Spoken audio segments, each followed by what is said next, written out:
बिस्मिल्लाहिर्रहमानिर्रहीम। अस्सलाम वालेकुम। आज मैं आपको मशहूर चना चाट सिखाऊंगी जो बहुत ही मजेदार रेसिपी। आप ट्राई जरूर कीजिएगा। चैनल को सब्सक्राइब कीजिएगा ताकि आपको अच्छी से अच्छी आसान रेसिपी मजेदार मिलती रहे। आप मेरी वीडियो को एंड तक देखिएगा।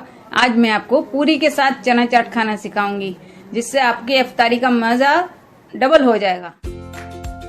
चना चाट के लिए आपको आधा किलो चने चाहिए होंगे। उसको रात भर भिगो दें 1 चम्मच सोडा डालकर और फिर सुबह में उसको बॉईल कर लें। फिर ये गल जाए तो इस तरह आप निकाल लें। अब चना चाट के लिए हमें मसाले ये वाले चाहिए जो हम बनाते जाएंगे, आपको बताते जाएंगे।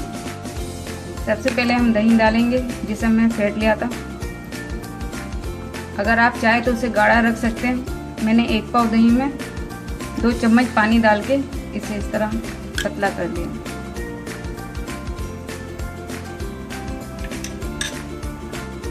थोड़ा सा धनिया पुदीना ले लिया और 2 हरी मिर्चें और प्याज 1 और टमाटर 2।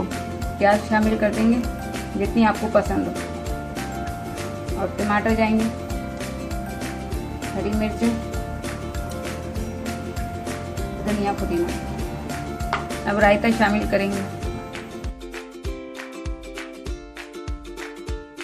अब हम लाल चटनी डालेंगे।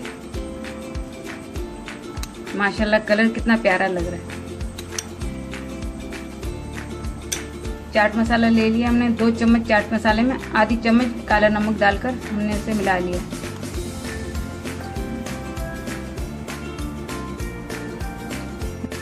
अब हम इसे मिला लेंगे।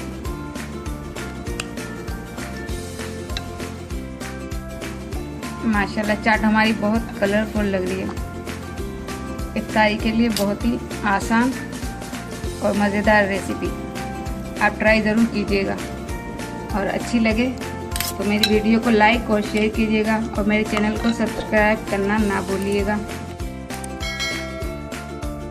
चना चाट को हम पूरी के साथ भी खा सकते हैं। थोड़े से चने ले लें, पहले पूरी को तोड़ दें।